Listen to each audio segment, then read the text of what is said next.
Here, Brian Morley with Fraser, Trebilcock, Davis, and Dunlap.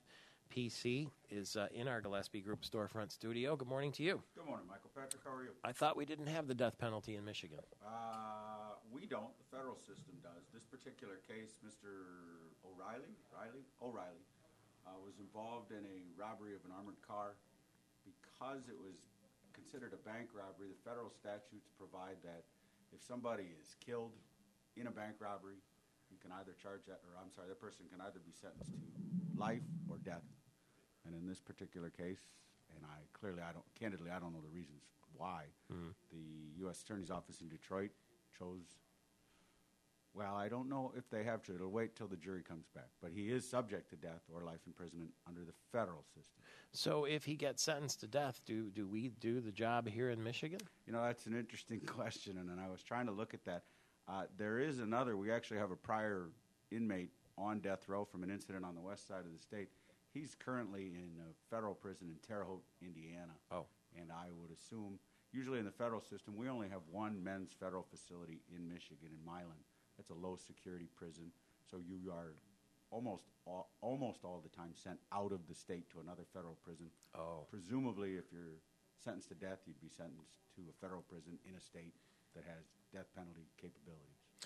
In fact, I'm reading somewhere this morning that the feds are looking at Standish again as possibly reopening that prison as a federal prison. I mean, at one time they talked about bringing Guantanamo Bay prisoners there. I saw that, and it's supposed to be a prison in very good shape, as I've heard. So, I don't know that we need more prisons. We got a lot of them. So we won't be having an execution in Michigan then?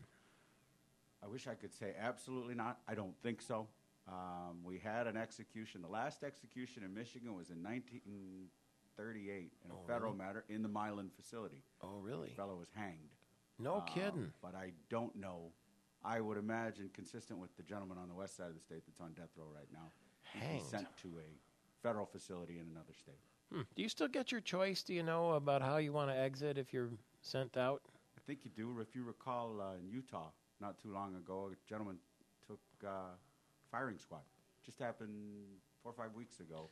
Huh. And it's still on the books out there, and if you wanted it, you could. It was the first, I think, since, can't remember the guy's name. There's a guy out Dramatic. in that area. That's got to hurt. Yeah, you can choose. I would think. Ooh, messy, too.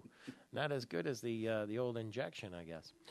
You have a law enforcement background. Yes. And you've been watching like the rest of us. And the one question that a lot of people will ask me on the golf course or in the pub or on the street is, you think there was a Manoogian Mansion party? And just use your sense in law enforcement. Let me give Do you my, think there was? Of course, this is just speculation. Yes. It's just my own thoughts, but I'll give you two answers to that. My gut is probably, under the simple theory that where there's smoke, there's fire. Yeah. I question a lot of this other stuff as to whether our Attorney General was there. I find that hard to believe. At the same time, and I'm not defending anybody, and this is perhaps a little too lighthearted, but Mayor Kilpatrick was 30 years old when he became the mayor of Detroit. Yeah. I have joked on the golf course that if I was 30 years old and became the mayor of a big city, you'd be my chief of staff. My buddies from high school would be my police chief and my chief of golf and things like that. So I think things could, simply because of youth and immaturity, get out of hand, I would hope. Well, he embraced that hip-hop mayor sort of image that he had. And the city embraced him for it. Mm-hmm. And so it worked for a while, but just like everything, too much of anything isn't a good thing. Well, here again, if there was a Manoogian Mansion party, like all of us can imagine, the cover-up was worse than the crime. I agree, and that's why I question. You know, we have excellent law enforcement. The Michigan State Police have been actively investigating this. They're some of the best in the country.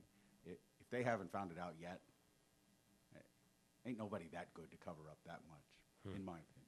Well, we'll see if that has any fallout today when the polls open in about 15 minutes. Absolutely. And we'll know a lot more maybe by this time tomorrow, but we appreciate your insight, and thanks for being here in person. Always enjoy it. Nice seeing you, Mike Patrick. Brian Morley with Fraser, Trebilcock, Davis, and Dunlap PC here in our Gillespie Group storefront studio.